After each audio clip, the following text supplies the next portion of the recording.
All right. Hey, guys, welcome back. This is another episode of OTXNT. I'm Dr. Benjamin Pate. I'm with Dr. Andrew Marquez.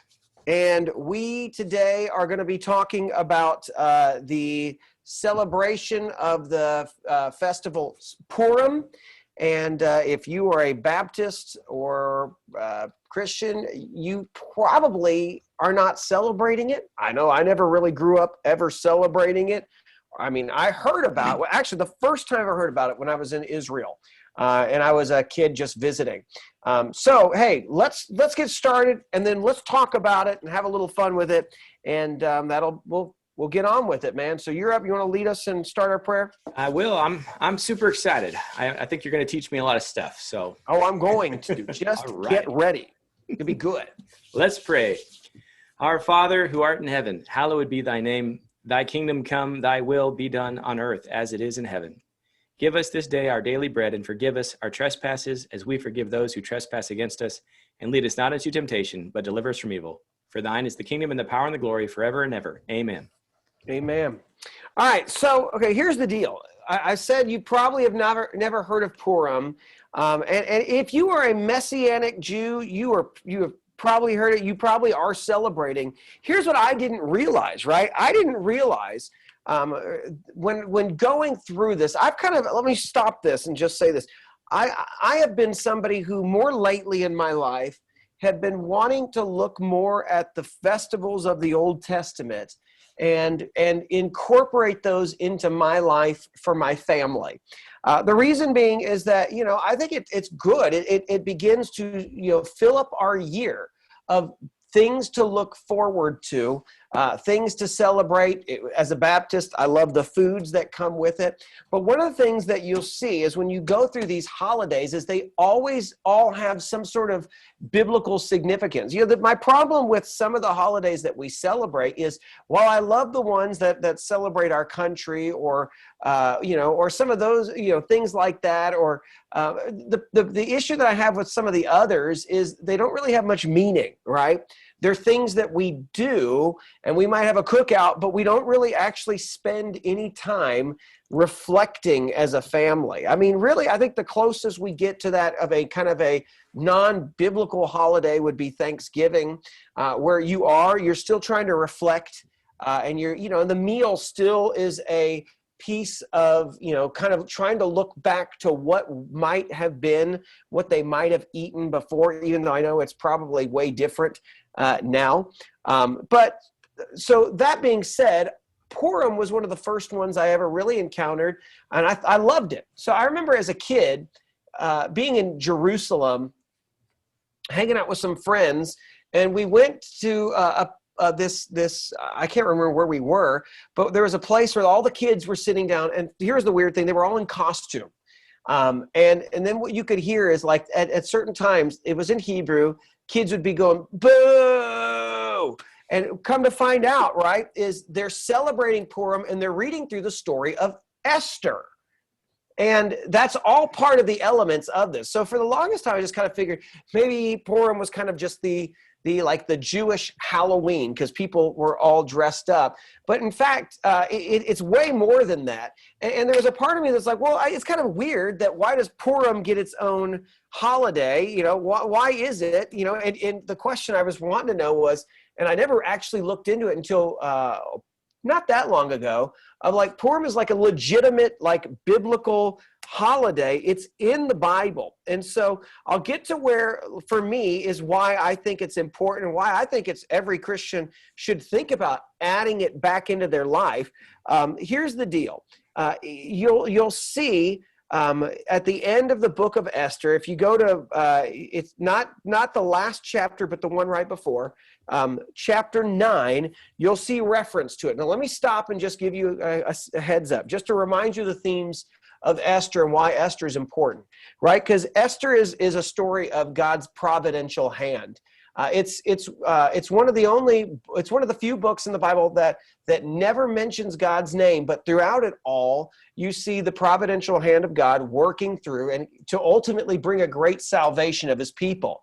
you know, and it gets through that story of Vashti. She's the queen in Persia. Our guess is that Ahasuerus, who is mentioned in Esther, is the same as Xerxes, that would have been his other name.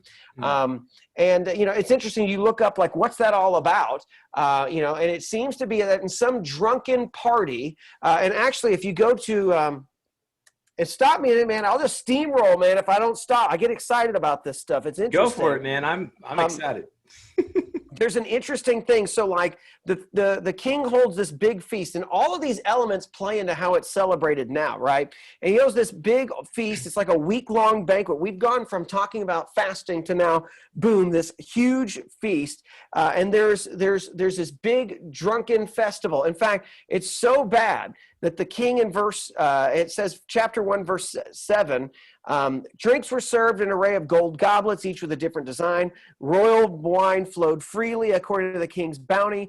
Drinking was according to the royal decree. There are no restrictions. So when it came down to it, it starts with, there are no rules. Let's get drunk, right? In that, then the king asked for Vashti to come and dance before the officials. Now, there's speculation, like tradition, like Jewish tradition is like, he wanted her to do like a strip tease, and she didn't want to. And so he's in front of his men. He's angry that he feels like he's being wrong, that what wisdom is, get rid of her. So, of course, he kicks her out. And then there's this search for a new queen, right? And that's where we find Esther, or her name at that time is Hadassah. And so you know the story, how it goes. She's brought in. She's found to be the one. He marries her. And then you've got Haman, who is who goes through, and he is somebody who he's an Amalekite background, and he has a plan to, like, wipe out all the Jews. And yet God, through providence, uses Esther to help keep the Jews safe through it all. And Haman ends up dying at the very end. And so there you go. So all that to be said is, once you get to the end of the book, and this is the overlooked part, I've always overlooked it, is the very end in chapter 9, it talks about this. And it says, so this is enough for me, man, to realize, like, maybe we should do this. Yeah. Not that it's mandated, but I think it's interesting. You get to 9, verse 29. It says, Queen Esther, daughter of Abihail, along with Mordecai the Jew, wrote this second letter with full authority to confirm the letter about Purim.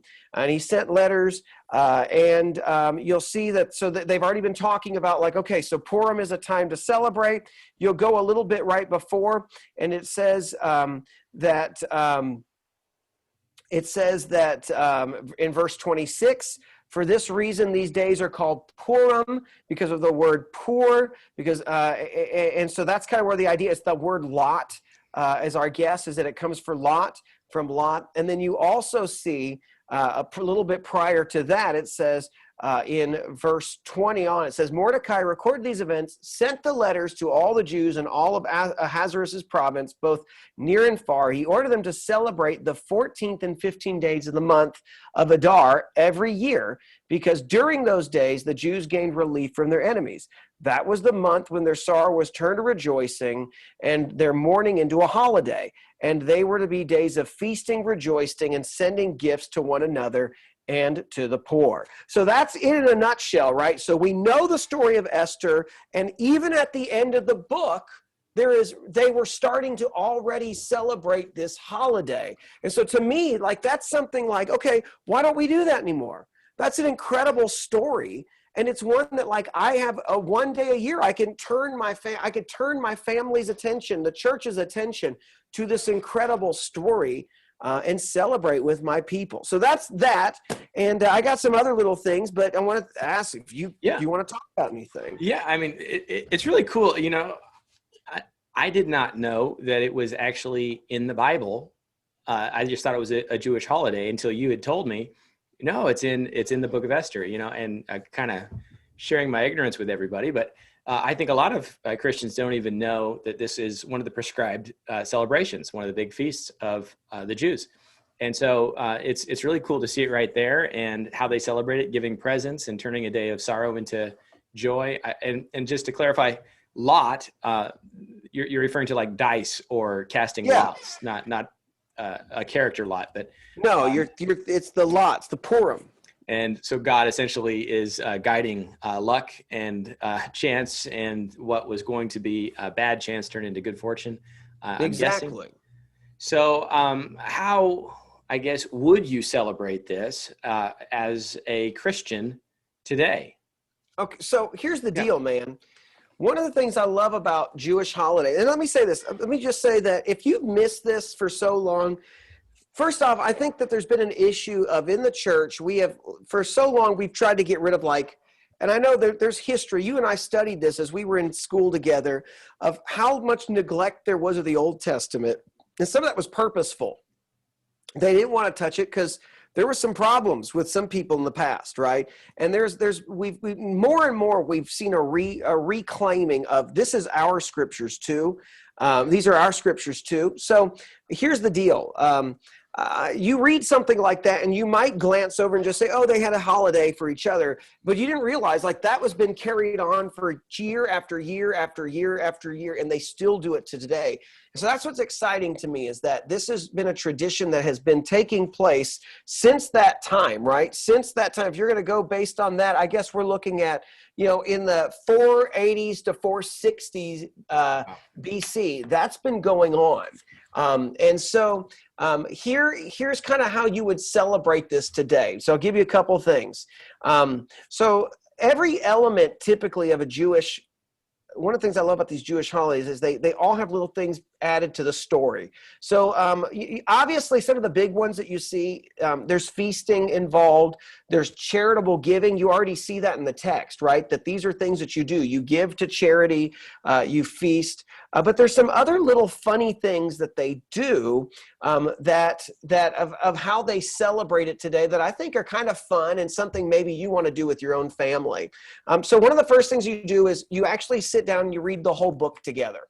It's 10 chapters, but I think that's great. It's a good story. It's a great one to read together. But here's what you do. There's I guess a rabbinic tradition that if you read Exodus 17:14, God talks about how he's going to blot out the name of Amalek because the Amalekites of what they did. And since Haman was one of the traditions that's developed is you make a bunch of loud noise every time Haman's name is mentioned in the text. So Boo! yeah, exactly. Boo, or you've got some sort of like, noise machine and you're doing that. So every time so it makes it for a lot of fun to do that.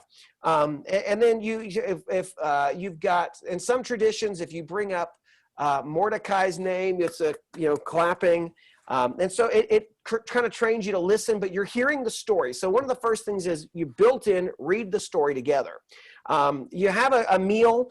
Now, here's what's really weird. There are some Jewish traditions, and I will say this because this is anti-biblical, is some Jewish traditions say get as drunk as you can in this festival, right? Because it started out in wine, get drunk, because, now that's some, it's not all, but it's kind of a weird deal. Now, granted, they say the reason you even bring wine into it is because it started with wine and it's a great way, but they want to say, I guess some of them have said too, you drink so much that you can no longer distinguish between Haman or Mordecai. Now that's a little messed up. And as Christians, we're told to not get drunk. Right. And so I would say, toss that one out. Don't mess with that at all. But there's another little piece. I mentioned it when I started talking about showing up and it seemed like a costume party. This is cool because it is. They all dress up. Kids dress up and they make it into a big thing. And here's where it gets kind of fun. There's a couple little different reasons for why you would do it. Part of it is just kind of merrymaking. It's just a fun celebration. You get to dress up, have fun. But there's a little bit more to it that some say, and this is one of the reasons they do it, is it's because how God worked through different processes. He was essentially disguised throughout the story, right? It's God's providence working. And so in the same way that God is working through other things and he's not necessarily seen in the front, one of the explanations is you have your people dress up so that, to kind of remember that. Another reason would also be, because Esther didn't reveal that she was Jewish until the very end. She seemed to be, Persian to everybody. You would kind of do that. Or because in the story, Mordecai's dressed up in the king's clothing, that he's dressed. So there's a real tradition for dress up. In fact, if we want to get rid of Halloween altogether, this is our end, man. This is the change. We go to a spring Halloween, Purim, okay? Here's another thing. I love is the food, okay? So if you go and you celebrate, there's a couple of things that you would do. One of the things that you'll see is it's the dessert piece. And some of you guys, I know you probably have them. In Tucson, where you're at, if you go to like a Jewish bakery or a deli, up here we have a place called Chompy's.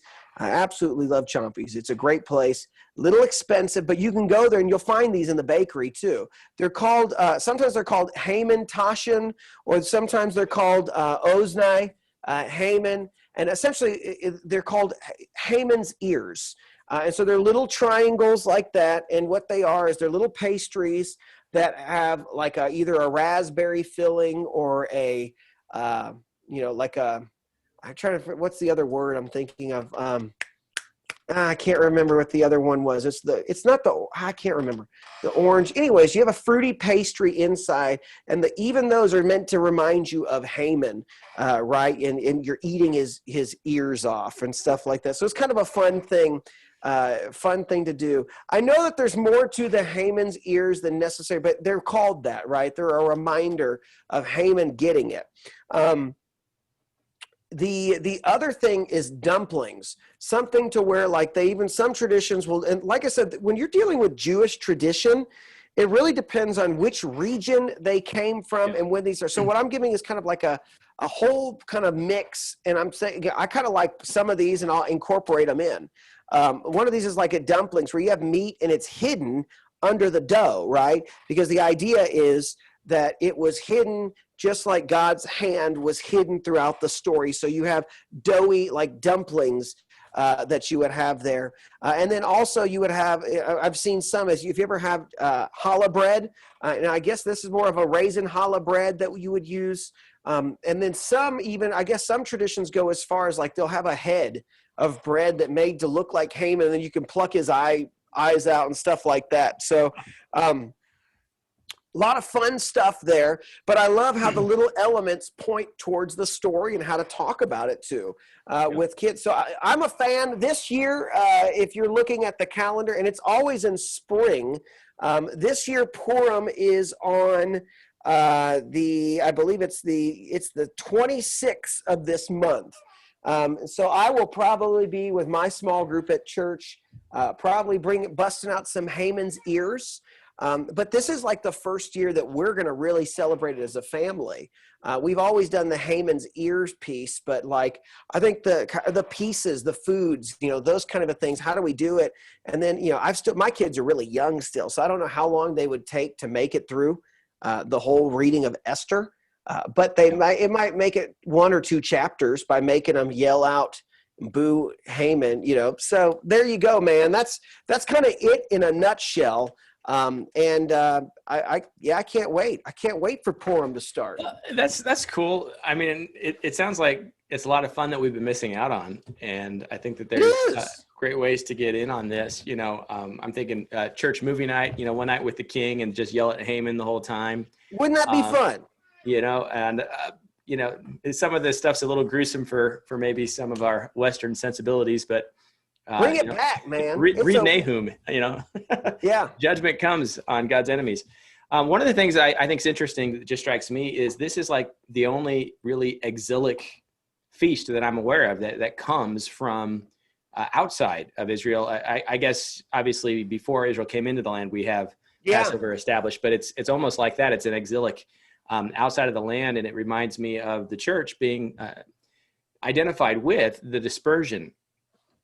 First Peter talks about to those that are scattered, those that are dispersed, and the fact that the Jews were dispersed, they weren't destroyed. And Christians find ourselves in a similar boat sometimes, that we're dispersed. And one of the things that we can kind of see ourselves with Israel as our ancestors, in a sense, is that God has preserved his people. And Yeah.